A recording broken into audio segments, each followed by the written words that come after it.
হয়ে গেছে।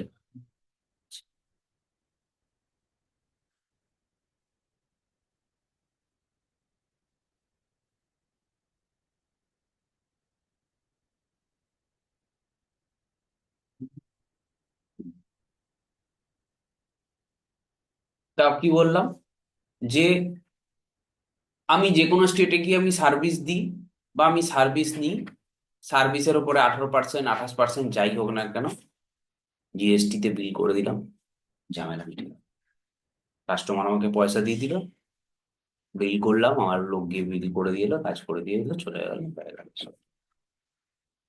প্রবলেমটা হচ্ছে গুডসে। ভালো করে শুনবি, গুডসে কিরকম। আমি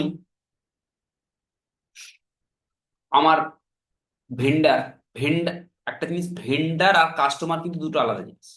ভেন্ডার মানে যে আমার কাজটা করে দেবে, আর কাস্টমার মানে যার কাজটা আমরা করব। আমার কাজ করে দেবে একজন, সেটা ভেন্ডার, যাকে আমি পয়সা পে করব। আর কাস্টমার যার কাজটা আমি করে দেবো, যে আমাকে পয়সা পেবে। রাইট। এবার কোনো একটা অর্ডার, কোনো একটা মেটেরিয়াল আমি আমার ভেন্ডারকে অর্ডার করলাম, ঠিক আছে। এইবার এই ভেন্ডারটা বললো ঠিক আছে, মালটা অর্ডার করলাম, অর্ডার না পিও দিলাম, পিও দেওয়ার পর অর্ডার করলাম, অর্ডার করার পরে মালটা আমাকে পাঠালো। খুব ক্লিয়ারলি শুনুন, আমি বসে আছি কলকাতাতে, আমার ভেন্ডার কলকাতা। মালটা রেডি হয়ে যাওয়ার পর আমার ভেন্ডারটা আমাকে মালটা পাঠালো। কোথায় পাঠালো? হয় আমার অফিসে, নয় আমার কলকাতার কোনো একটা জায়গায় গোডাউন অ্যাড্রেস আছে, সেইখানে গোডাউনটা মালটা পাঠিয়ে দিল। তা মাল আমার কাছে এসে গেল। আমি ওই মালটা আমি আমার কাস্টমারকে বিল করলাম, মানে সেল ইনভয়েস রেজ করলাম, দিয়ে মালটা আমার গোডাউন থেকে বা আমার অফিস থেকে মালটা তাকে পাঠিয়ে দিই। এত দূর কোনো ঝামেলা নেই। ঝামেলাটা হলো এরকম, আমি আমার এটা এটা বললাম সিনারিও ওয়ান। সিনারিও টু তে আমি একটা ভেন্ডারকে অর্ডার করলাম, যে ভেন্ডারটা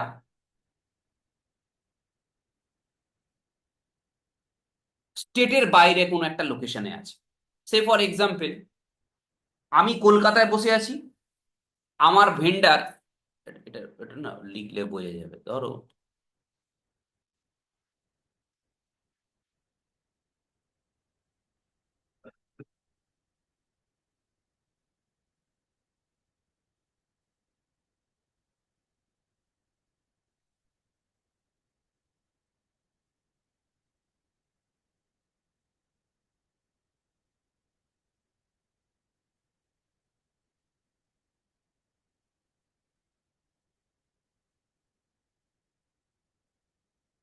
ভেন্ডার লোকেশন মুম্বাই, আর আমার কাস্টমার যাকে আমি মাল বেচবো, সে মনে করো মুম্বাইতেই আছে, ঠিক আছে। আর আমি বায়ার, আমি কলকাতায় বসে আছি। তাহলে আমি কলকাতায় বসে আছি, আমার ভেন্ডার, আমি যাকে দিয়ে কাজটা করাবো বা যার মালটা তুলবো, যাকে আমি অর্ডার দিয়েছি, সে মুম্বাইতে বসে আছে, আমার কাস্টমারও মুম্বাইতে বসে আছে। তো অর্ডার পাওয়ার পর ভেন্ডার আমাকে বললো ঠিক আছে, আমি 30 দিনের মধ্যে মাল রেডি করে দিচ্ছি। এই 30 দিন যখন মালটা রেডি হয়ে গেল, মালটা ও বলল আমি আপনার লোকেশনে পাঠিয়ে দিচ্ছি, কলকাতায় পাঠিয়ে দিচ্ছি। তাহলে মুম্বাই থেকে কলকাতার একটা ট্রান্সপোর্টেশন কস্ট আছে, আছে তো। তো আমি মুম্বাই থেকে ভেন্ডারটাকে কলকাতাতে ট্রান্সপোর্টেশন কস্ট যেহেতু বেশি, আমি বললাম আমার কাস্টমারই তো মুম্বাইতেই বসে আছে ভাই, তুমি ওখান থেকে মালটা ওখানে দিয়ে দাও। তাহলে ট্রান্সপোর্টেশন কস্ট অনেক বেঁচে গেল। প্রশ্নটা হচ্ছে ইন কেস অফ জিএসটি, ও ভেন্ডারটা কাস্টমারকে, আমার কাস্টমার আর আমার ভেন্ডার, কি ডকুমেন্টসের বেসিসে আমার ভেন্ডার কাস্টমারের লোকেশনে মালটা পৌঁছাবে? ভেন্ডারের তো কোনো রাইট নেই কোনো ডকুমেন্টস করার কাস্টমারের নামে, নেই তো। তাহলে বিল কাকে করবে ভেন্ডার? বায়ারকে। তার মানে বিল টু, বিল টু মানে বিল টু না, কারো নাম নয় কিন্তু, বিল টু,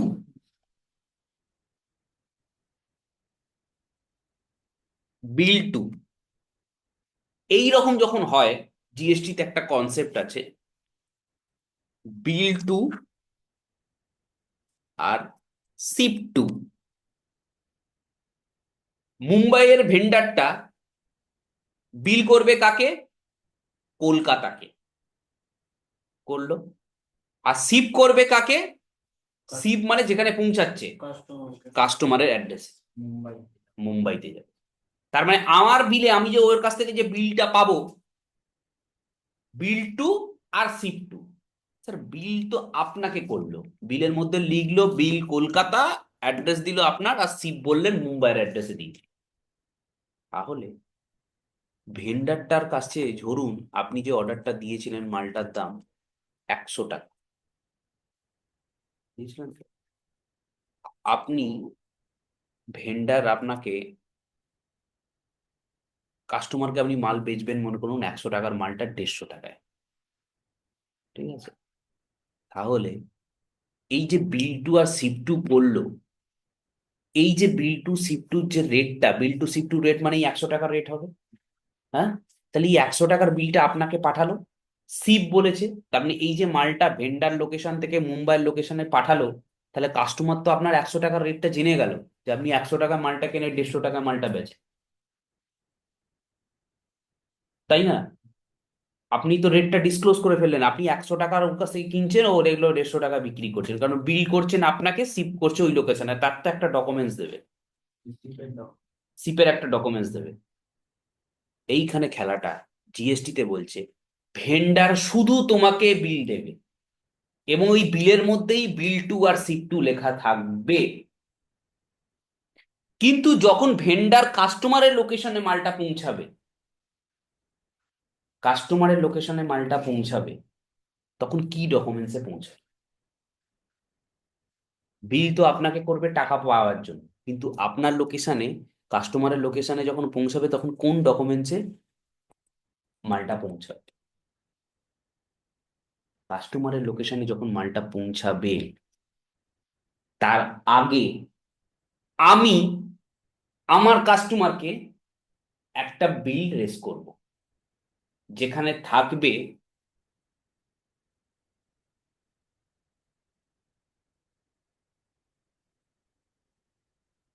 বিল টু, ঠিক আছে, আর শিপ ফ্রম। বিল টুতে কি যাবে? কাস্টমার আমার মুম্বাইতে,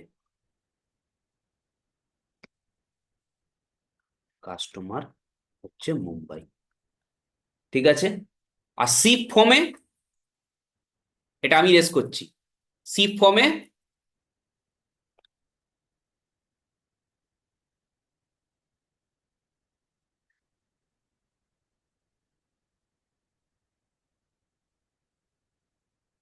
ভেন্ডার লোকেশন, ভেন্ডার লোকেশন মানে এই অ্যাড্রেসটা, মুম্বাইয়ের অ্যাড্রেসটা, এটা আমার বিল যাবে যখন আমি কাস্টমারকে বিল লেস করবো। ক্লিয়ার? তাহলে আমি যখন কাস্টমারকে বিল লেস করব তখন বিল টু আর শিপ টু লিখবে, আর ও যখন বায়ার আমাকে বিল লেস করবে, মানে ভেন্ডার যখন আমাকে বিল লেস করবে, তখন বিল টু শিপ টু করবে। তাহলে এই বিলটা যখন আমি কাস্টমারকে রেস করব, এই বিলটা যেদিন ও মালটা ওখান থেকে ডিসপ্যাচ করবে, যেদিন ও মালটা ওখান থেকে ডিসপ্যাচ করবে, তাহলে সেই ডিসপ্যাচে সময় আমাকে এই বিলটা করে মুম্বাইতে পাঠিয়ে দিতে হবে আমার ভেন্ডারের কাছে, যে ভাই এই বিলটা আমি তোমাকে দিলাম, তুমি ওখানে মালটা পাঠিয়ে দাও। এবার ওখানে একটা গল্প আছে জিএসটি। বিল রেস করলাম কাস্টমারকে মুম্বাইতে, শিপ করছে মালটা ভেন্ডার লোকেশন থেকে। সে তো আমার ডকুমেন্টসে শিপ করলো, আমার ডকুমেন্টসে বিল করলো, ভেন্ডারের ঘর থেকে যে কনসাইনমেন্ট নোট। এবার এবার প্রশ্ন হচ্ছে কনসাইনমেন্ট নোট কাকে বলে? কে কনসাইনর আর কে কনসাইনি? কে কনসাইনর আর কে কনসাইনি এখানে? আমি যদি বায়ার হই, আবার আমার সামনের লোকটা ভেন্ডার আর আমার কাস্টমার, প্রথমে ভেন্ডার আর আমার মধ্যে কে কনসাইনর আর কে কনসাইনি? দেন কাস্টমারের যখন যাবে, তখন কে কনসাইনর কে কনসাইনি? ক্লাস 11-12 গ্রাজুয়েশনের জিনিস, তাই তো। কনসাইনর কনসাইনি ছিল না? কে কনসাইনর কে কনসাইনি?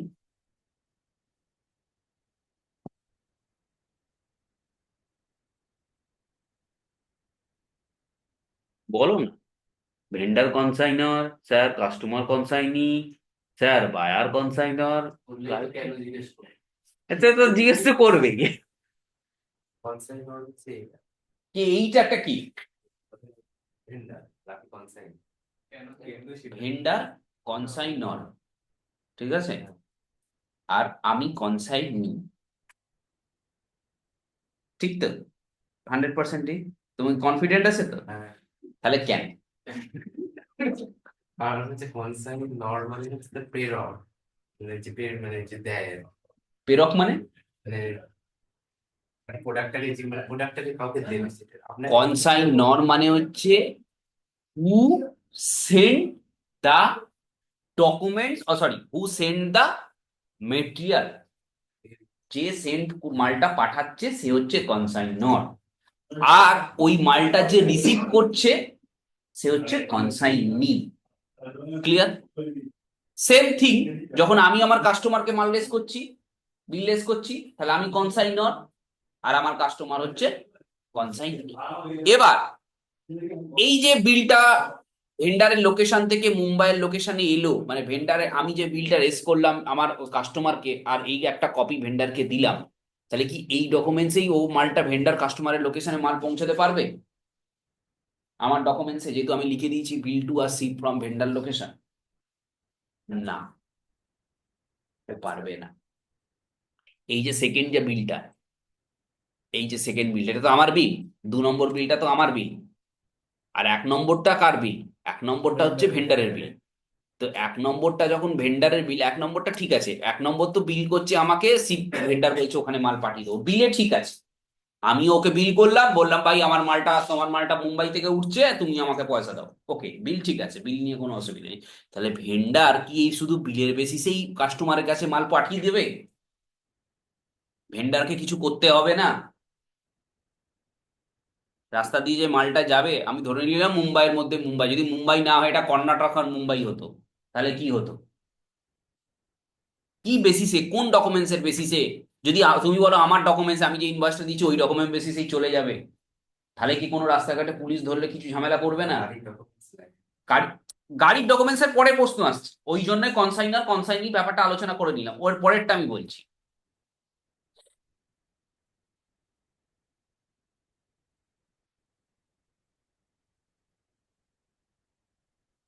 এই ভেন্ডার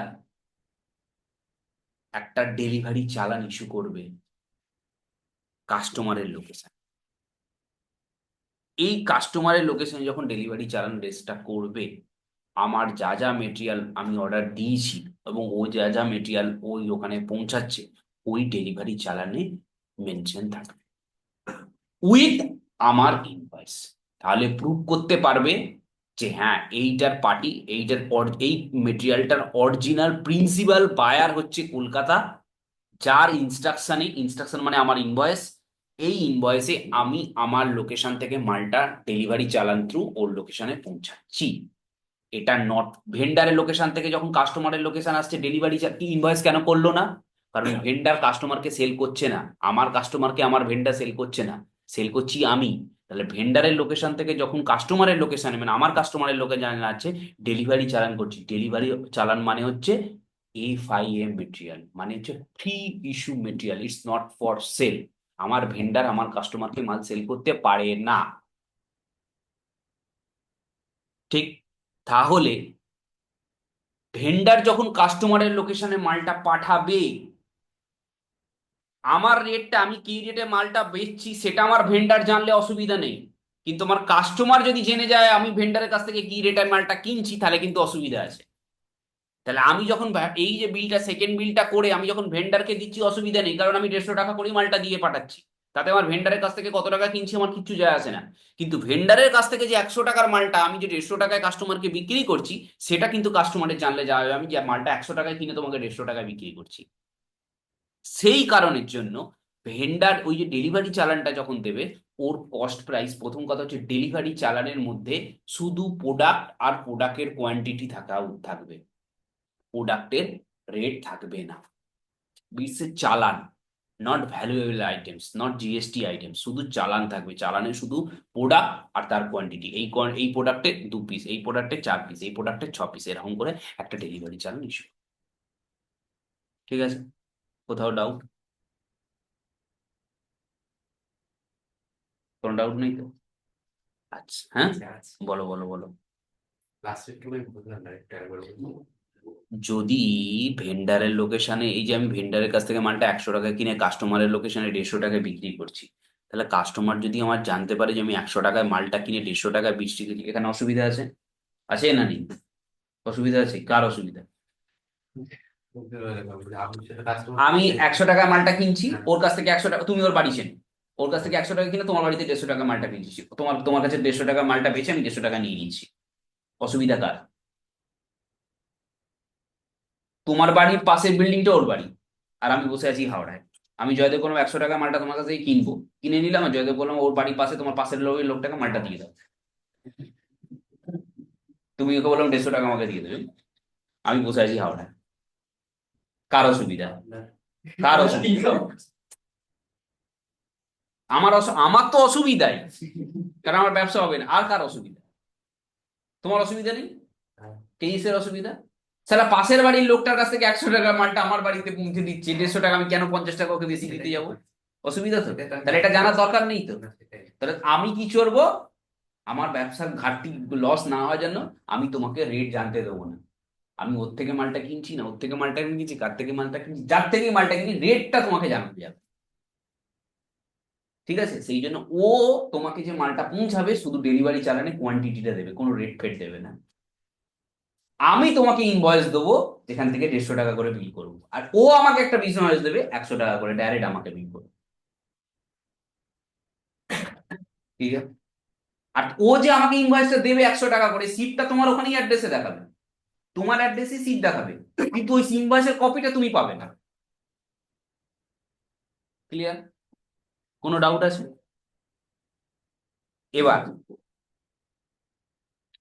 স্যার এই যে আমি ধরুন ওকে ডেলিভারি করছি, সেই ডেলিভারি কস্টটা তো নেই। কোন ডেলিভারি করছেন? না না না, ওটা তো তোমার আমার কন্ডিশন আছে, তোমার সাথে আমার কন্ডিশন আছে। তোমাকে বলেছি ভাই তুমি যা মাল পাঠাবে তার মধ্যে ডেলিভারি কস্টটাকে ইনক্লুড করে নাও, তুমি সেই বেসিসেই তুমি 100 টাকা দিয়েছো, না তোমার মালটার দাম 85 টাকা হলো। তুমি ব্যবসা করবে কি করে? তোমাকে বলেছি ভাই তোমার লোকেশন থেকে মাল বেরোবে, তুমি কত টাকা নেবে বলো? তুমি সব জুড়ে জাড়ে, ট্রাক মালে গাড়িতে তোলা, ট্রাক টাকা, ট্রান্সপোর্ট টাকা, গাড়িতে তোলা, আনলোড লোড সব। এবার বলছি তোমার বাড়ি থেকে যখন ওর বাড়িতে মালটা আসবে, রাস্তায় যে মালটা আসবে, ইন্স্যুরেন্সটা কে করবে? আমি? না, তুমিই করবে। তারও প্রাইস রেট সব জুড়ে তুমি আমাকে রেট দাও। ঠিক আছে? এইবার এত দূর ডেলিভারি চালান করলো, মালটা এ হলো হে হলো, সব ঠিক আছে, এটা তো আমার ডকুমেন্টস, ইন্টারনাল ডকুমেন্টস। এবার GST বলছে যদি এই ভ্যালুটা, সেটা নিজের স্টেটের মধ্যে হোক বা অন্য স্টেটের মধ্যে হয়, ভ্যালুটা যদি GST অ্যামাউন্টটা ছাড়া মেটেরিয়ালটার ভ্যালুটা, যতটা মেটেরিয়াল যাচ্ছে বা একটা মেটেরিয়াল 10টা মেটেরিয়াল যায়, মেটেরিয়ালটা GST ছাড়া যদি 50,000 টাকার ভ্যালু ক্রস করে, জিএসটি ছাড়া যদি 50,000 টাকা করতে জিএসটি ছাড়া যদি 50 টাকার ভ্যালুটা ক্রস করে, তাহলে ওই 50,000 টাকাটার ওপর, ওই 50,000 টাকার ভ্যালু ক্রস করলে 50,000 টাকার জন্য একটা ই ওয়ে বিল রেজ করতে হবে। এবার স্যার ই ওয়ে বিলটা কি? এবার ই ওয়ে বিলটা শুনতে বোরিং লাগবে, কিন্তু জিজ্ঞাসা করলে মাথা মাথা খারাপ হয়ে যাবে। আমি যতটা ইজি বলছি, যতটা বুঝিয়ে বাংলায় বলছি, ততটা কিন্তু ইজি নয়। এবার এখানে একটা দুটো কন্ট্রাডিক্টরি আছে, ভালো করে শুনবেন। 50,000 টাকার ওপরে হলে মালটা ই ওয়ে বিল দিতে হবে, ঠিক আছে? ই ওয়ে বিলে কি থাকে? E way bill as a document government portal থেকে রেট হয়। প্রথম কথা, যে ই ওয়ে বিল কে করতে পারে, কারা কারা করতে পারে, ইন্টারভিউতে জিজ্ঞাসা করতে হয় সব কোশ্চেন গুলো। আমাকে তো করলে ছেড়ে দাও, আমাকে যে কোশ্চেন করে তাকে আমি কোশ্চেন করে শুইয়ে দেবো, ছেড়ে দাও। ঠিক আছে, ই ওয়ে বিল তার মানে আমি পণ্ডিত ব্যক্তি, আমি সেটা বলছি না, কিন্তু আমাকে যদি সোজা ভাষায় জিজ্ঞেস করে ঠিক আছে, কিন্তু আমার যদি মনে হয়, আমি যদি নিজে ফিল করতে পারি যে আমাকে নাচাচ্ছে, আমাকে ঘাটাচ্ছে, তাহলে আমিও তাকে ঘাটিয়ে ওখানে শুয়ে রেখে দেবো, এরকম একটা ব্যাপার। ই ওয়ে বিল মানে হচ্ছে, প্রথম হচ্ছে ই ওয়ে বিলটা কারা কারা করতে পারে, কার কার গভর্নমেন্টের অথরিটি আছে ই ওয়ে বিল রেস করতে পারে। ই ওয়ে বিল তিনজন রেস করতে পারে। এক হচ্ছে বায়ার। স্যার, হ্যাঁ, এসো, ও এত দেরি কেন? আজ স্কুলে গেছিলাম, কি করতে? একটা প্রোগ্রাম ছিল। তোমার কি খবর? স্কুলে গেছিলাম। আগের দিন কোথায় গেছিলে? আগের দিন আমরা একসাথেই আসিনি, সবাই একসাথেই ছিলাম, পড়া ছিল। ঘুরিয়ে দেবো, অতটা বলে ফেললাম, আমি লেট হয়ে গেল। এটি কি? এসব অনেক কিছু, আধ ঘন্টা ক্লাস হয়ে গেছে। এবার ডিজাইন করি। ইওএ বিলে, ইওএ বিলে প্রথম কথা, ইওএ বিলটা কারা কারা রেস করতে পারে, কার কার অথরিটি আছে ইওএ বিল রেস করার। ইওএ বিলটা তিনজনের রেস আছে, রেস করার অথরিটি আছে। নাম্বার ওয়ান, যে সেলার। নাম্বার টু, যে বায়ার। নাম্বার থ্রি, এসে ট্রান্সপোর্টার। এই তিনজনের মধ্যে যে কোনো একজন ইওএ বিল রেস করতে। ইওএ বিলে কি থাকবে? ইওএ বিলে থাকবে জিএসটি নাম্বার, যার কাছে মাল যাচ্ছে তার জিএসটি নাম্বার, যে ট্রান্সপোর্টারের থ্রু যাচ্ছে তার জিএসটি নাম্বার, যে মালটা কিনছে তার জিএসটি নাম্বার। মেটেরিয়ালটার ভ্যালু, মেটেরিয়ালটা যে ট্রান্সপোর্টারে যাচ্ছে সেই ট্রান্সপোর্টারের নাম, ট্রান্সপোর্টারের ট্রাক নাম্বার, ট্রান্সপোর্টারের একটা রিসিট হয়, যেটাকে বলা হয় অনেক জায়গায় অনেক রকম। কেউ বলে কনসাইনমেন্ট নোট, কেউ বলে এলআর, কেউ বলে বিল অফ ল্যান্ডিং, কেউ বলে বিলটি, বিলটু নয়, বিলটি। তো কনসাইনমেন্ট নোট মানে হচ্ছে, আমরা কনসাইনমেন্ট নোট সম্বন্ধে কোনো আইডিয়া আছে?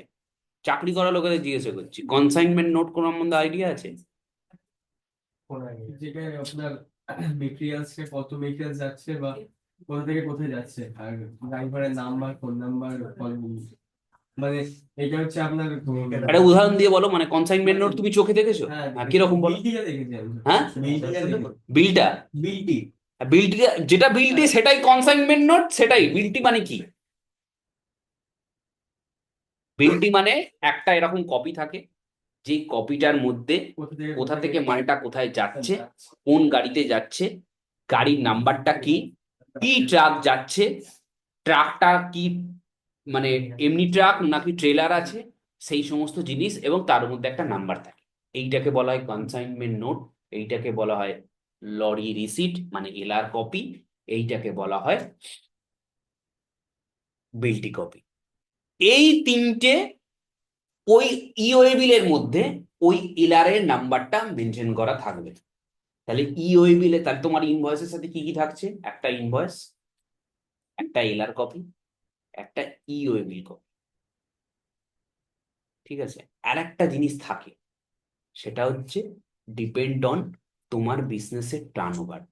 যদি 5 কোটি টাকার ওপর টার্ন ওভার থাকে তাহলে তোমাকে সেখানে যে ইনভয়েসটা তুমি কাস্টমারকে রেজ করছো সেই ইনভয়েসের এগেনস্টে তোমাকে একটা ই ইনভয়েস রেজ করতে হয়।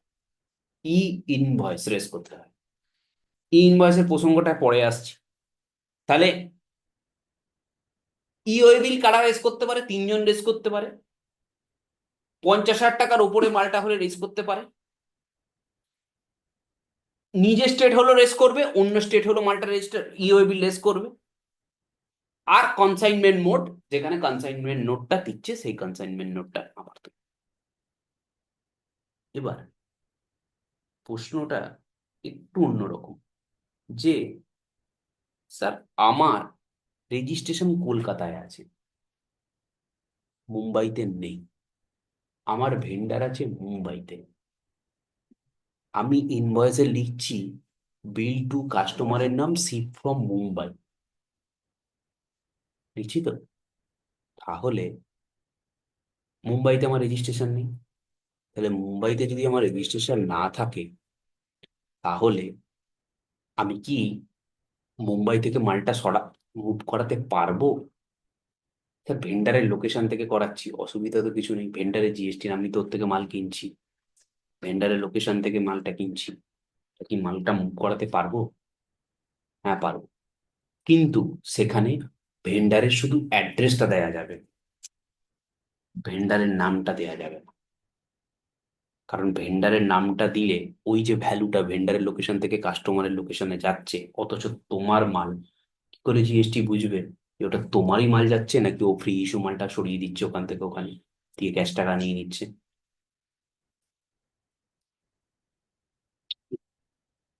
ঠিক আছে? তো এই ছোট ছোট কমপ্লিকেট জিনিসগুলো থাকবে। তাহলে ইওএ বিল লে আমার এই কন্ডিশনটা থাকবে। এবার ইওএ বিলটা কত দিনের মধ্যে ইওএ বিলটা রেজ করতে হবে? ইনভয়েস রেজ করার 48 আওয়ার্স এর মধ্যে ইওএ বিল তোমাকে জেনারেট করতে হবে। ইওএ বিল যদি জেনারেট না করো, ইওএ বিলটা কেন জেনারেট করতে হবে? ইওএ বিলটা হচ্ছে document for your goods movement by road from one location to another location. যদি লরিতে হয়, রোডে হয়, তাহলে লরি রিসিভ বলে, যদি ট্রেনে হয় তাহলে এলআর রিসিভ বলে, যদি ফ্লাইটে হয় তাহলে বিল অফ লাইডিং বলে।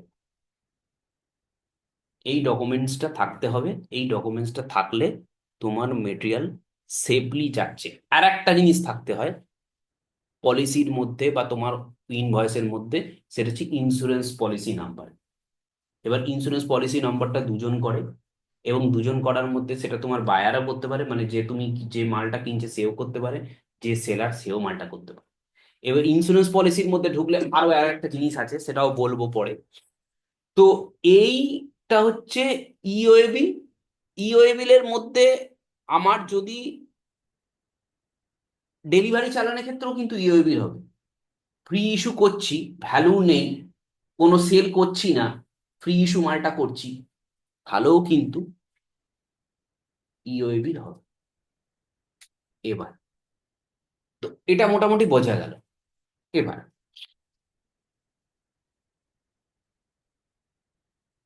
আমি কোনো একটা ভেন্ডারের কাছ থেকে এই মেটেরিয়ালটা, র মেটেরিয়ালটা কিনলাম, এই টেবিলটার র মেটেরিয়ালটা কিনলাম, দিয়ে আমি একটা থার্ড পার্টি কোনো ভেন্ডারের কাছে পাঠালাম, বললাম এই টেবিলটা তুমি শুধু ফিটিং করে আমাকে পাঠিয়ে দাও। আমার মাল একটা এক্স ওর কাছ থেকে কিনলাম, আমি ওকে পাঠালাম, ওর কাছে মালটা চলে গেল ফর ফিটিং পারপাস। ওর কাছ থেকে মালটা আমি কিনেছি, আমার প্রিন্সিপাল, আমি ওকে মালটা পাঠাবো, কি বলে পাঠাবো? তার জিএসটি তে কি এফেক্ট আসবে?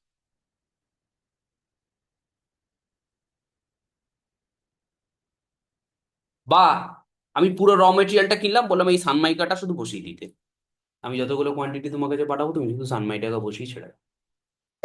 এই কাজটাকে বলা হয়, একটা কমপ্লিট ফিনিশ প্রোডাক্টের ওপরে যদি কোনো ছোট কাজ হয় বা কোনো কিছু যদি অ্যাডিশন অল্টারনেশন হয়, সেটা যদি আমি কোনো থার্ড পার্টি ভেন্ডারের কাছে মালটা পাঠাই, সেই কাজটাকে বলা হয় জব ওয়ার্ক। ঠিক আছে? এই জব ওয়ার্ক কাজটা ওকে যখন আমি মালটা পাঠাবো, কি বলে পাঠাবো, কোন আমি তোকে সেল করছি না, তাহলে আমি কোন ডকুমেন্টস এর বেসিসে জব ওয়ার্কটা ওকে মালটা পাঠাবো এবং লিখবো জব ওয়ার্ক? এই মেটেরিয়ালটার প্রিন্সিপাল ওনার হচ্ছি আমি। আমার মাল, আমি ওর থেকে কিনে নিয়েছি, ওকে পয়সা দিয়েছি, ও ভেন্ডার, ও এখন চলে গেছে। এই মালটা আমার এক গোডাউনে আছে, এবার আমার গোডাউন থেকে ওর ফ্যাক্টরিতে যাবে থার্ড পার্টি ভেন্ডারের কাছে, যার কাছে এই কাজটা যে আমার করে দেবে।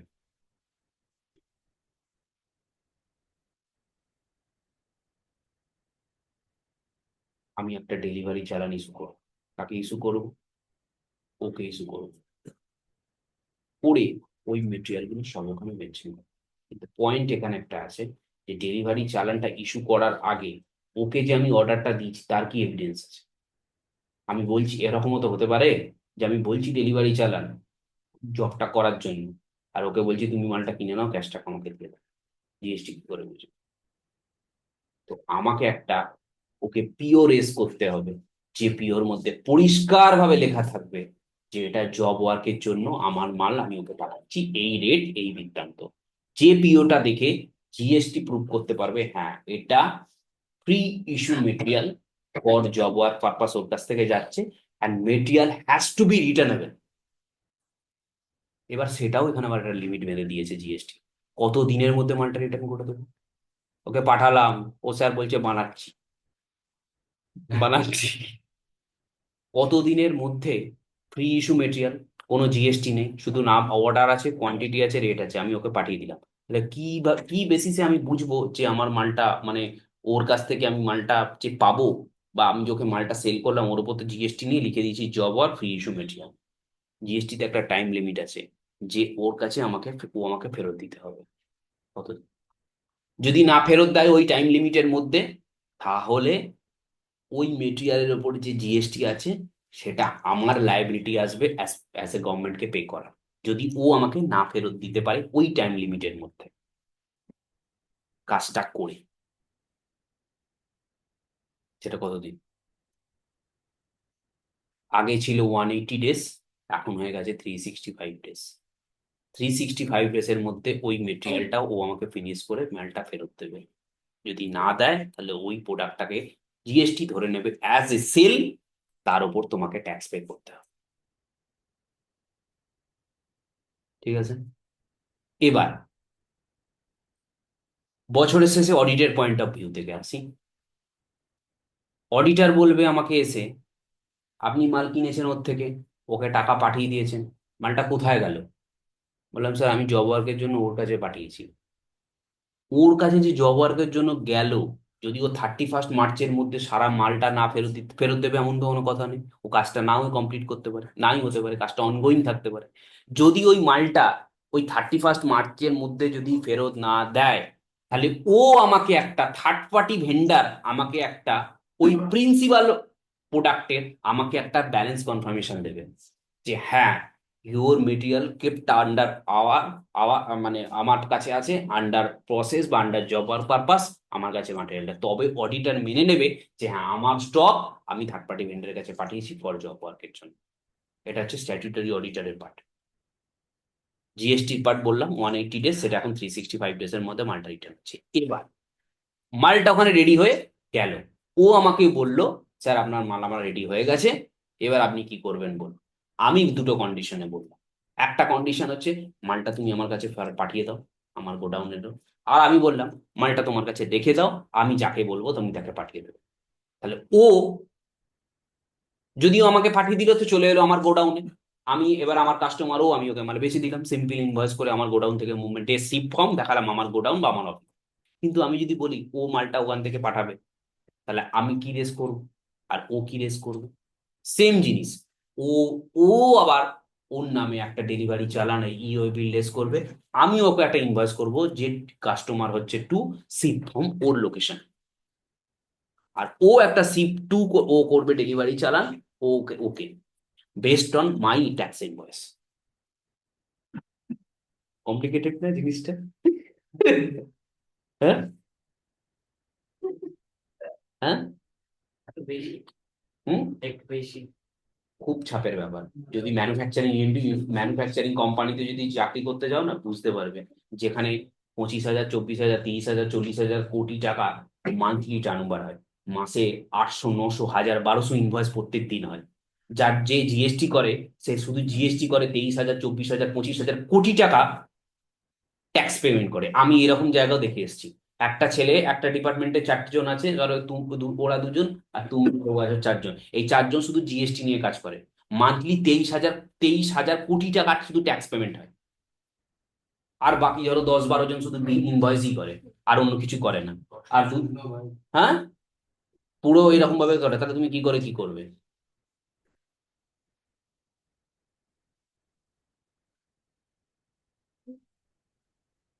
ঠিক, চাপ তো আছে। ট্যাক্স পেমেন্ট করবে তাহলে মোট ইনকাম। ওই তো বললাম 26,000, 25,000, 35,000 কোটি টাকা টানবার। 35,000 পরে 7টা শূন্য, 10টা শূন্য। 10টা শূন্য। বাংলাদেশের কত টাকা ট্যাক্স রিজার্ভ ব্যাংক? রাখার কোনো দরকার আছে? ও তো ট্রানজাকশন হচ্ছে, ওর খরচাও আছে, সেরকম খরচাও দেখিয়ে দেবো। কি হয়েছে? এই যে বলেছে ব্যাংকে 10 লাখ টাকা বেশি রাখা যায় সেভিংসে, অনেক জায়গায় তো ওখানে একটাই নিয়ম আছে কি না, 10 লাখের বেশি টাকা ঢুকলে দেখি কেস হয়ে যায়। কিসের কেস হবে? হ্যাঁ হয় তো, কিসের বলো? যে টাকাটা ধরুন 15 লাখ টাকা ঢুকেছে, কোথা থেকে ঢুকলো? কোথা থেকে ঢুকলো কিভাবে ঢুকলো সেটা তোরা দেখতে হবে। সব দেখতে হবে, ইনকাম ট্যাক্স এখন সব দেখতে হবে। হ্যাঁ, ইনকাম ট্যাক্সের কাছে সব অথরিটি। তোমার না দেখা যাবে আর নিজে যা টাকা যার টাকা দেবে না, ইনকামটা সোর্সটা দেখিয়ে ট্যাক্সটা পেমেন্ট করে দাও, কিচ্ছু বলবে না। ভাই ইনকামের ওপর ট্যাক্সটা দিয়ে দাও না। তোমার অ্যাকাউন্টে 15 লাখ টাকা ঢুকলো, তুমি 20% ট্যাক্স দিয়ে দাও, 30% ট্যাক্স দিয়ে দাও, কে তোমাকে ধরবে? দেখার দরকার নেই, কেউ তোমাকে জিজ্ঞেস করবে না। তুমি ট্যাক্স না দিলেই বলো। যারা স্টক মার্কেট করে তাদের 15 লাখ 20 লাখ ঢুকতেই থাকে। হ্যাঁ, তাদের মানে কি ক্যাপিটাল গেইন ট্যাক্স দিয়ে দেবে, স্ল্যাবের উপর ক্যাপিটাল গেইন ট্যাক্স আছে। নাকি ব্যাংকে দিতে হবে? ইনকাম ট্যাক্স দিতে হবে, ব্যাংকে গিয়ে যেতে। ইনকাম ট্যাক্স কোথায়, মানে দোকান তাকে দিতে কেটে হবে? দেবো। ও কেটে নেবে যেখান থেকে। যখন সেল করবেন তখন কেটে দেবো। তাহলে যারা কিনছে মানে কেটে পুরো কিসের? বলো বলো বলো, কি কোশ্চেন? কি কোশ্চেন? তাহলে ইওই বিল বললাম,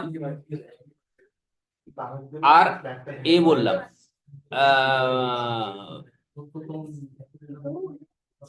এটা কি বললাম, ডেলিভারি চালান। ঠিক আছে, এবার এবার স্যার এই যে ও ডেলিভারি চালান করে ওকে পাঠালো, আমি ওকে ডেলিভারি চালান করে ওকে পাঠালাম, জিএসটি তে কি আছে? কি ফাইল করতে হবে? জিএসটি তে কি ফাইল করতে হবে? ইনভয়েস করলে তো ইনভয়েস ফাইল হবে। জিএসটি তে কি আছে? যদি আমার মেটেরিয়াল, আমার জিনিস যদি আমি জব ওয়ার্কের জন্য পাঠাই কোনো একটা সামনের লোকের কাছে, সে মালটা করে আমাকে ফেরত দিক বা সে মালটা করে আমার কাস্টমারের কাছে পাঠাক, আমি মান্থলি যত মাল আমার মেটেরিয়াল কস্টের অ্যামাউন্ট, মানে কস্ট ভ্যালুটা দিয়ে আমি যে অ্যামাউন্টটা ডেলিভারি চালান পারপাস ওর কাছে পাঠাচ্ছি ফর জব ওয়ার্ক, লিখছি free issue material for job work, it's not for sale বলে একটা ডেলিভারি চালানের নোট দেওয়া থাকবে।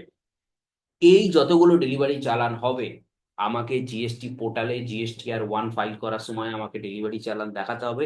অ্যালং উইথ দ্যাট আমাকে DRC 3 ফাইল করতে হবে এভরি মান্থ, যে আমি কত ডেলিভারি চালান ফ্রি ইস্যু মাল আমি আমার ভেন্ডারের কাছ থেকে, আমি আমার আমার মাল আমি ওর কাছে সামনের লোকটার কাছে সামনের লোকটাকে পাঠিয়েছি ফর জব ওয়ার্ক পারপাস।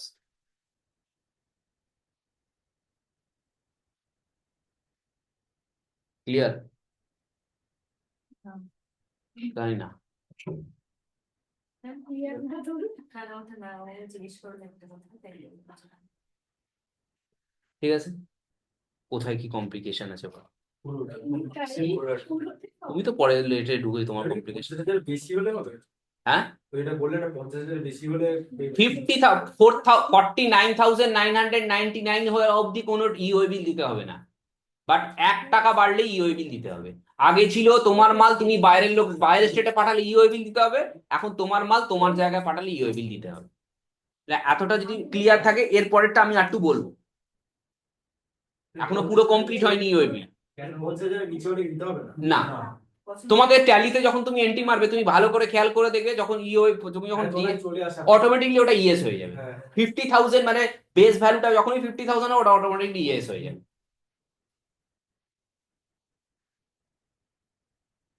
আচ্ছা, এতটা ক্লিয়ার? এবার বলি ইওএবি। স্যার 50,000 টাকার ওপরে হলে আপনি বললেন ইওএবিল দিতে হবে, ইওএবিলে এই জিনিসগুলো মেনশন থাকে।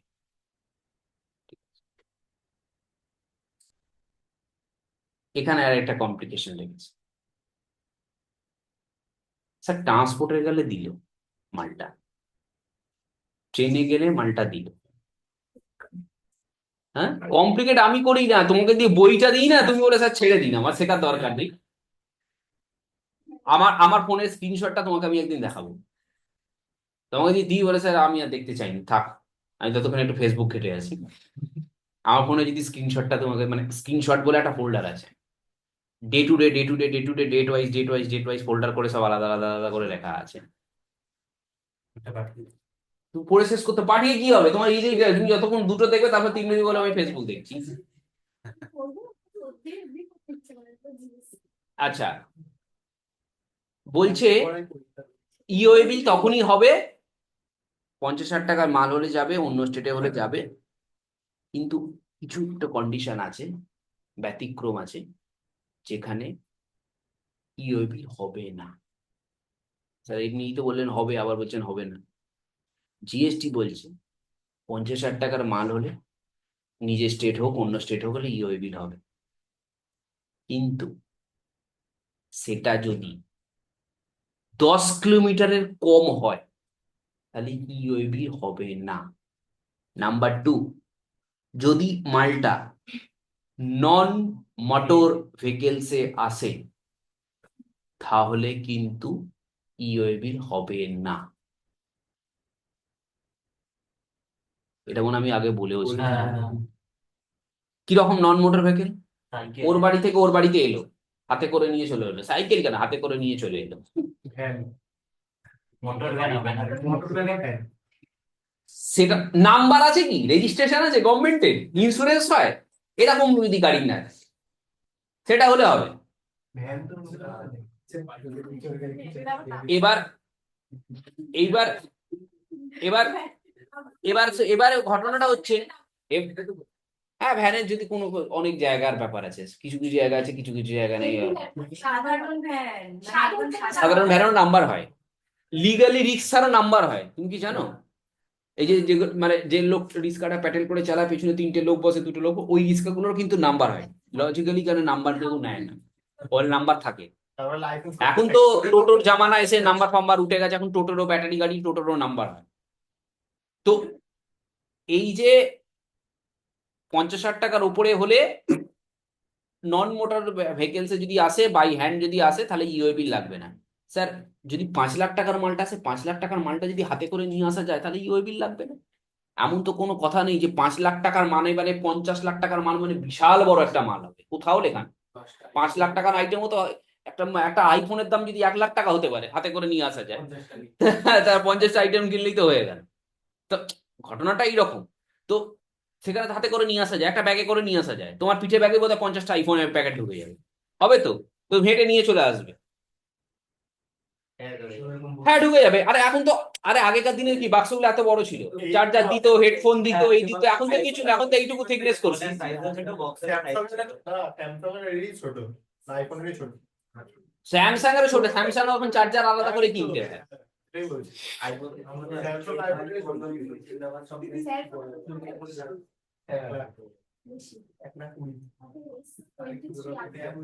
তাহলে আজকে এই অবধি থাক, পরের দিন বললে জিজ্ঞেস করতে বলতে পারবে তো? এখন বললেই হয়তো বড় রেকর্ডিং বাড়ি কিছু নেই। আমি পুরোটা বলিনি কিন্তু, এখন আমি বলতে চাইছিও না, কারণ বুঝলে পুরোটাই মাথার উপর দিয়ে যাবে, পুরোটা আমি বলিনি, আমি জাস্ট 10%ই বললাম। 10% আমি তোমাকে বলছি তো, আমি চ্যালেঞ্জ করে বলতে পারি, সারা কলকাতার মধ্যে, সারা কলকাতা কেন, সারা ভারতবর্ষের মধ্যে তুমি আমাকে একটা লোক দেখাও যে লোকটা মুখ ফুটে বলবে আমি 100% জিএসটি জানি। নো ওয়ান সে যে আমি 100% জিএসটি লিটিগেশন। তো জানে না হ্যাঁ, আমিও জানি, তো জানে না কেউ তো জানে কেউ জানে না। না, পুরো একমাত্র যে কমিশনার, কমিশনার বলতে আমি ডেপুটি কমিশনার কথা বলছি না, ডিস্ট্রিক্ট আমি ইনকামটা মানে জিএসটি, আমি জিএসটির কথাই বলছি। কমিশনার মানে জিএসটি হচ্ছে, এখানে জিএসটি নিয়ে কথা বলছি। ডেপুটি কমিশনার জিএসটি বলছি না, আইটি কমিশনার বলছি না, একমাত্র প্রিন্সিপাল সেক্রেটারি ডেপুটি যে জিএসটি কমিশনার আছে তার কাছে পুরো ফুল নলেজ আছে, যে আইআরএস পরীক্ষা দিয়ে প্রিন্সিপাল কমিশনার হয়েছে, নর্মাল ইউপিএসসি দিয়ে নয়। যে ইন্ডিয়াতে মন্ত্রী ট্রিটমেন্ট পায়, মন্ত্রীরা যেরকম লালবাতি গাড়ি নিয়ে ঘোরে, প্রিন্সিপাল কমিশনার ওই রকম গাড়ি আইআরএস পরীক্ষা দিয়ে পাস করে এসছে, ওই সিটে বসেছে, তার ফুল নলেজ আছে, তার সেকশন, তার ওয়ার্ড, তার এই, তার ওই, তার ক্লস, তার প্রস, তার প্রন সব জানে। আর সেই চিঠিগুলো ধরে ধরে চিঠিগুলো ডিপার্টমেন্টে চিঠিগুলো পাঠায়, এটা এই নেই, এটা ও পাঠিয়েছে, ওখান থেকে মালটা ঢুকেছে, এটা everybody।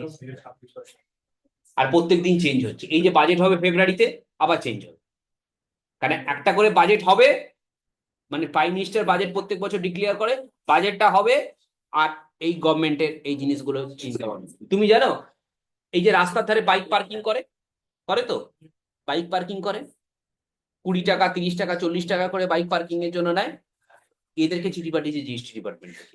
সেই রকম একটা ছেলে আমার সাথে কন্ট্যাক্ট করেছে যে দাদা আমি কি করব আমাকে বলো।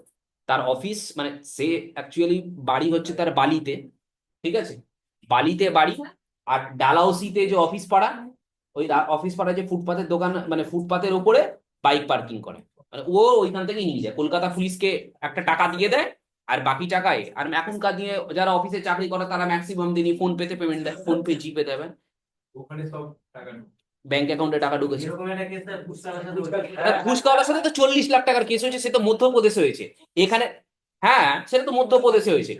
সেটাতে সেটাতে সেটাতে সেটাতে তো ডবল কেস, সেটাতে ইনকাম ট্যাক্স থেকে 40 লাখ মানে ব্যাংক অ্যাকাউন্টে ট্রেস করেছে, 40 লাখ টাকা ঢুকেছে, ইনকাম ট্যাক্স থেকে চিঠি গেছে, আর জিএসটি থেকে আবার চিঠি গেছে, যেহেতু 40 টাকা 20 লাখ টাকা টার্ন ওভার হলে জিএসটি অ্যাপ্লিকেবল হয়, জিএসটি ট্যাক্স, এটা আলাদা। আর এই ছেলেটা এই এই এই তোমার ডালহাউসিতে কাজ করে, ছেলেটা বালিতে বাড়ি, বলছে আমাকে 23-24-এ আমাকে ডিমান্ড পাঠিয়েছে জিএসটি থেকে যে আমি ফোন পেতে আমার এত টাকা পার্কিং ফিস এসছে, তার জন্য আমি আমার কি করার করণীয় আছে। আর তুমি পার্কের ও কত পাঠিয়েছে, 24 না 22 লাখ টাকা পাঠিয়েছে শুধু পার্কিং ফিস, 23-24 ফিনান্সিয়াল ইয়ারে এরকম একটা ফিগার পাঠিয়েছে। বলে আর কিছু করার নেই, তোমাকে প্রথম কথা 20 লাখ টাকার উপর টার্ন ওভার হয়ে গেছে, তুমি গিয়ে ডিক্লেয়ার করবে, কান ধরবে, বলবে স্যার আমি জানতাম না, 20 লাখ টাকা টার্ন ওভার হয়ে গেছে, আমি বুঝতে পারিনি, আমার ব্যাংক অ্যাকাউন্টে গেছে, আপনাকে কত কি পেনাল্টি দিতে হবে দিয়ে দিন। তোমার কাছে যদি টাকা থাকে দিয়ে দাও, না তো তোমার যদি টাকা নাও থাকে ধার করে এনেও তোমাকে দিয়ে দিতে হবে, যদি সব পয়সা খেয়েও ফেলে দেবো। কারণ 20 লাখ টাকাটা তোমার 22 লাখ ঢুকেছে, 20 লাখ, তার মানে তোমার 20 লাখ টাকা পর্যন্ত ছাড় আছে, 22 লাখ ঢুকেছে, তার মানে 3 লাখ টাকার উপরে তোমাকে পেনাল্টি দিতে হবে। এবার যদি তুমি বেশি, ওদের সাথে আর্গুমেন্ট করার দরকার নেই, 3 লাখ টাকার উপরে যা ট্যাক্স পেনাল্টি চাইবে দিয়ে দাও। আর যদি বেশি আর্গুমেন্ট করো, ওটা 300% পর্যন্ত পেনাল্টি হতে পারে, আবার জেলও হতে পারে, খুব ডেঞ্জার জিনিস। আর এদের সাথে না, আমি আজকে গেছিলাম ইনকাম ট্যাক্সে, আজকে income tax officer, GST commissioner, income ট্যাক্সের অফিসার, এদের সাথে না কখনো কোনো আর্গুমেন্ট নেই। ও যা বলবে এটা আপনি এইটা করিয়েছেন না, হ্যাঁ স্যার ভুল হয়েছে, একটা কথা, হ্যাঁ স্যার ভুল হয়েছে, কি করতে হবে বলুন, আমি কথা বলে নিচ্ছি ম্যানেজমেন্টের সাথে, আমি পেমেন্ট করে তাহলে দিচ্ছি। ক্যাশই পেমেন্ট ঠিক আছে। আর যদি তুমি ওদের সাথে বেশি আর শোনো, যদি হ্যাঁ যদি তুমি ওদের সাথে বেশি আর্গুমেন্ট করেছো, ইনকাম ট্যাক্স আর জিএসটি তো তবু পাওয়ারটা একটু কম, স্টেটের মধ্যে পাওয়ারটা কম, বাট ইনকাম ট্যাক্সের খুব পাওয়ার। তোমাকে ওর কেবিনে বসে ওর সাথে কথা বলতে বলতে তোমাকে অ্যারেস্ট করিয়ে দেবে, ইনকাম ট্যাক্স অফিসারের এত পাওয়ার আছে। একটা প্রিন্সিপাল সেক্রেটারি বা জয়েন্ট কমিশনার ইনকাম ট্যাক্সে তুমি যদি কথা বলো, ওনার কেবিলে গিয়ে তুমি বলছো, তুমি কথা বলতে বলতে হয় না, না স্যার এটা ঠিক বলছেন না, আমরা বসের সাথে তর্ক করি, না না এটা আপনার ঠিক না, এটা ঠিক হচ্ছে না স্যার, এটা ঠিক হচ্ছে। ও তোমার কেবিনে বসে, তুমি ওর কেবিন থেকে বলে এই কথাগুলো বেরিয়ে, তোমার সাথে আর্গুমেন্ট হচ্ছে 2-3টে কথা, তুমি ওর কেবিন থেকে বেরিয়ে আসতে পারবে না, কোনো কিছুতেই বসে, তোমাকে রুমে বসেও অ্যারেস্ট করিয়ে দেবে, স্টেট বসে, বিশাল পাওয়ার থাকে ওর। তোমাকে আসবে 2-3 জন মিলে ধরে নিয়ে চলে যাবে। আর তুমি ভেবো না কলকাতা পুলিশ থেকে তোমার দিদির পুলিশ আসবে, সেন্ট্রাল পুলিশ, সেন্ট্রাল পুলিশ, আর ওদের স্পেসিফাইড আলাদা ইনকাম ট্যাক্স জেল আছে, সেইখানে গিয়ে রাখবে। ধরুন একটা জমি বিক্রি করেছি, তো জমি বিক্রি করেছো, তো জমি বিক্রি মানে ক্যাপিটাল গেইন হয়েছে, তোমার বাবা জমি কিনেছে, তো ক্যাপিটাল গেইনের উপর ট্যাক্স দাও। আচ্ছা ভালো কথা, আরেকটা জিনিসের উপর নতুন ট্যাক্স হচ্ছে, এই ফেব্রুয়ারিতে ডিক্লেয়ার করবে মনে হচ্ছে, সেটাও জেনে গেছে। সেটা হচ্ছে, হ্যাঁ সেটা হচ্ছে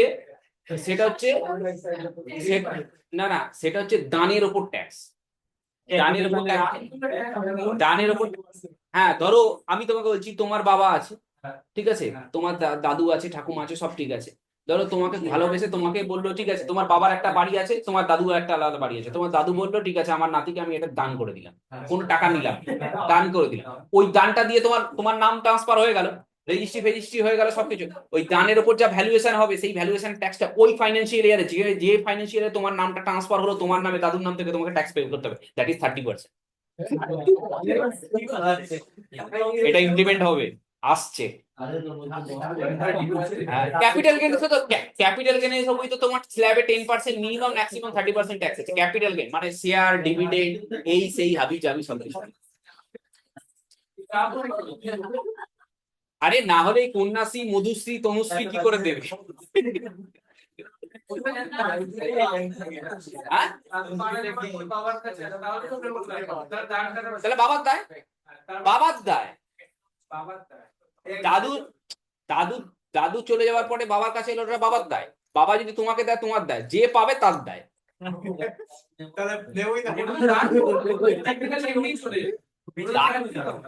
দান মানে কি? এক মিনিট, হ্যাঁ কিভাবে দিলাম আমি মুখে বলে দিলাম, কিভাবে করলাম? ফার্স্ট একটা উইল করতে হবে, যে এই সম্পত্তিটার আমার অবর্তমানে আমার ছেলে বা আমার নাতিকে দিলাম তো, সেটা রেজিস্টার্ড হবে তো, মিউনিসিপ্যালিটি বা কর্পোরেশন রেজিস্টার্ড হবে, তার উপরে রেজিস্ট্রি ট্যাক্স হবে, মিউটেশন হবে, ঠিক আছে। তোমার দাদু বা তোমার বাবা যার নামে সাকসেশন সার্টিফিকেট, মানে before after death succession certificate বার করতে হবে, তাহলে গভর্নমেন্টে সব জায়গায় এফেক্ট হয়ে গেল, তোমার নাম থেকে দিয়ে এলো, তোমার নামে প্রপার্টিটা হলো। এবার দেখা গেল, এবার টাকা রেজিস্ট্রি করতে গেলে তোমার দাদু তো টাকা দেবে না, তোমার বাবাও টাকা দেবে না, রেজিস্টার তোমার নামে হবে। You have to pay, you are liable to pay the registry amount tax. তোমার ব্যাংক অ্যাকাউন্ট থেকে টাকাটা গভর্নমেন্টকে পেমেন্ট করতে হবে, ওয়েস্ট বেঙ্গল গভর্নমেন্ট করতে। তো তুমি ট্যাক্স পেমেন্ট করে তুমি তোমার প্রপার্টিটা কেন তো অবস্থায় তুমি তোমার নিজের নামে করলে, বিহাফ অফ দান, তাহলে তোমার ট্যাক্সটাও তোমারই দায়িত্ব দিতে। আর যদি যার জমি ছিল সে মারা গেছে, মানে আমার দাদু তাহলে বাবার নামে সেটা অটোমেটিক কিভাবে আসবে অটোমেটিক বাবার নামে? সেটাই মানে এবার আমি বলি, এখানে এই কনসেপ্ট না, এই কনসেপ্ট আমাদের বাঙালিদের মধ্যে, এই কনসেপ্ট আমাদের বাঙালিদের মধ্যে বলছে যে আমার বাবা বা আমার দাদু বা যেই হোক না কেন, তারা মারা গেলে তাদের সম্পত্তিটা, তাদের বাড়িটা বা তাদের জায়গাটা আমি পেয়ে যাবো মানে সে তো আমি এখনো পেয়ে আছি, আমি ওখানে খাচ্ছি, মুচ্ছি, হাগছি, সবই করছি, কিন্তু আমি পেয়ে যাব মানে কি? বাড়ির ট্যাক্সটা আসে দাদুর নাম বা বাবার নাম, প্রপার্টি ট্যাক্সটা বাবার নামে আসে।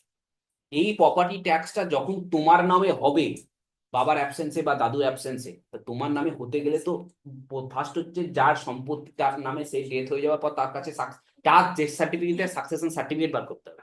সাকসেশন সার্টিফিকেট বার করার পর মিউটেট করতে হবে। মিউটেট করার পরে তোমাকে ওই দাদু বা বাবা যেটা লিখছে দলিলের কোর্টের যেটা লিখছে, সেইটার এগেনস্টে তোমার গিয়ে ওটা রেজিস্টার্ড হবে, দেন মিউটেশন হবে, দেন তোমার নামে প্রপার্টিটা আসবে, হলো হওয়ার পর ট্যাক্সটা পে করতে হবে। এটা দান হলো না, দান হলো না, দান কি করে হলো? তোমার নামে কি করে হলো? আচ্ছা উনি তো মারা গেছে, তাহলে দান কি করে? তোমার না না, তোমার তো ওই উইলটার মধ্যে তোমার দাদু তো লিখে দিয়ে গেছে, বা তোমার বাবা তো ওই উইলটা যখন কোর্টে যেটার বেসিসে তোমার নামে হবে, সেখানে তো লিখে দিয়ে গেছে যে আমি আমার সম্পত্তিটা আমার অবর্তমানে আমি আমার একমাত্র নাতিকে দিয়ে গেলাম, দান। দরকার নেই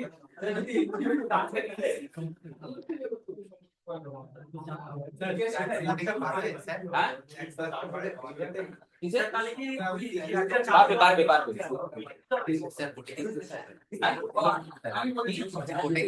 হ্যাঁ। এই স্টপ করলাম। আমাদের স্যার কলেজে বিষয়টা যদি বিক্রি করার মতো হয় মানে আমার বাবা স্টপ রেকর্ডিং করলাম। ধরুন বাবা এটা স্টপ তো? সে অনেক বড় লোক, বিশাল বড় বাড়ি। কি